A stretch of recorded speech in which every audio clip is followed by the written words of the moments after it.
ఎలక్షన్లు వస్తాయి పోతాయి, కానీ ఇవాళ 4 లక్షల మంది జూబ్లీహిల్స్ ఓటర్లకు 4 కోట్ల మంది తెలంగాణ ప్రజల గోస తీర్చే అవకాశం మీ చేతికొచ్చింది.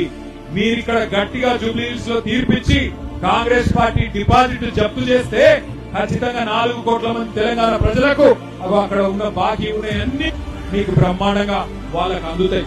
నెలకు 2,500 పెన్షన్, నెలకు 2,500 మహిళలకు రావాలంటే కాంగ్రెస్ డిపాజిట్ జూబ్లీహిల్స్ లో పోవాలి. నెలకు 4,000 రూపాయల పెన్షన్ ముసలిలకు పెద్ద మనుషులకు రావాలంటే కాంగ్రెస్ డిపాజిట్ జూబ్లీహిల్స్ లో పోవాలి.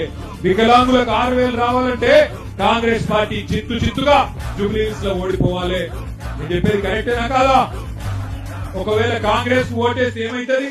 రేవంత్ రెడ్డి ఒకటే అనుకుంటాడు, నేను ఏమి ఇయ్యకపోయినా, మహిళలకు నేను నెలకు 2,500 ఇయ్యకపోయినా, సిలిండర్ 500 అని చెప్పి 1000 రూపాయలు ఇచ్చినా, కరెంటు ఫ్రీ అని కరెంట్ ఇవ్వకపోయినా, ఏమి ఇవ్వకపోయినా మీరు మళ్ళా నాకే ఇస్తున్నారు ఓట్లు, కాబట్టి ఏమి ఇచ్చే అవసరం లేదు అని చెప్పి తెల్లారి మొత్తం ఎగబెడతాడు. ఒక్కసారి గట్టిగా బుద్ధి చెప్తే, ఒక్కసారి మీరు గట్టిగా తీర్పు చెప్తే జూబ్లీహిల్స్ 4 కోట్ల మంది తెలంగాణ ప్రజలకు లాభం అవుతుంది.